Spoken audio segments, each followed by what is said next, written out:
interesting is I see a lot of blood work for those people, and their protein is so low that their body is eating itself to stay alive. So they end up anemic. You're nodding your head because you've probably seen a lot of. Sure. Yeah. Yeah, and it's not a healthy way to go if you don't have the markers for it. So I want you to eat. I tell everybody, I want them to eat and eat and eat. I want them to eat their way thin. Okay, what fun is it if you have to stand in the corner while everybody else is eating? It's not fun.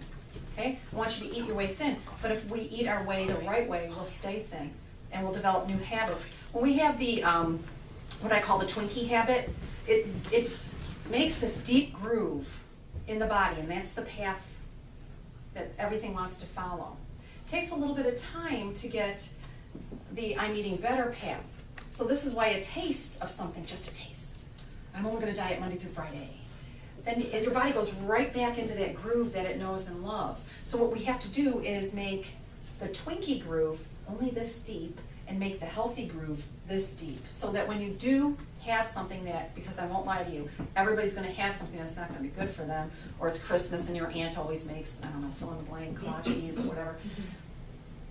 You'll taste it and it won't taste like it did. It won't give your body that same satisfaction. It's gonna want you to go back to, I don't know, something that's good for you specifically.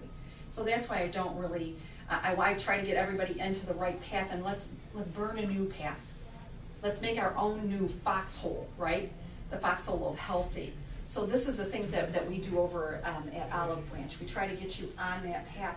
And you know what? You didn't wake up or get this way overnight. You're not going to wake up tomorrow and go, oh, good, it's all gone. Thank you. I'm glad it's over with. Okay? So, I mean, a lot of people wish it was that way, and unfortunately, that's what some of those fad crash diets do. But when your body is culturally shocked into that, it says, okay, I can do this for about 3 weeks, and then I'm going to fool you, and I'm going back to what I like to do. Okay, yes? So if you do all those things, do you think it's less important the amount of calories that you're taking in? And never restrict calories. Never restrict calories. Because if your body's burning, depending on what level your body's burning at, you could be doing more damage restricting calories. Could be. Okay, so no, I don't restrict calories. Yes. Are you familiar with this new diet called a plan? Yes. What do you think of that? It's been on Dr. Oz.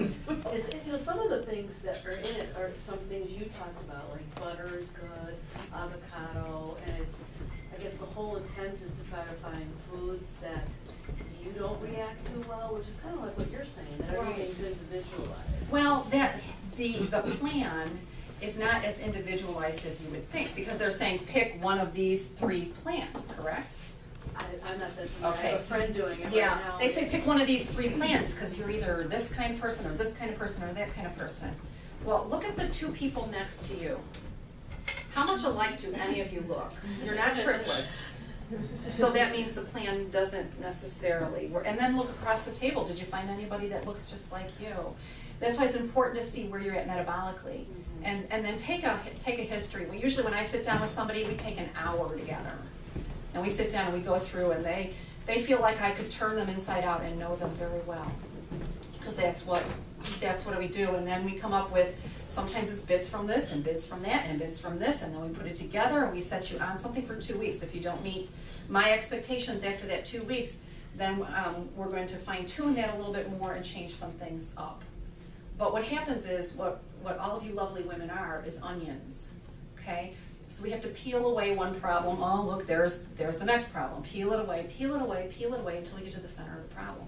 The center of the problem for some people is not even close to what we start thinking it is, especially if we're diagnosing ourselves.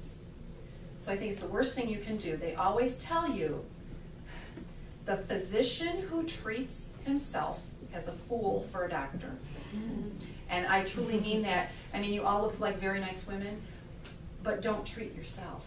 Don't run to the store and buy a bunch of magnesium and vitamin D and try and load up, because too much of a good thing is still too much. Yeah. Yes? Real quick, I know you're telling us how each way we can lose weight is so individual. And there's Yes. not what's right for one is not necessarily right for another. But what was the biggest change you made for yourself in getting and achieving 60 pounds weight No loss? pasta, no bread, no cookies, no crackers, no rice. No carbohydrates, pretty much. No.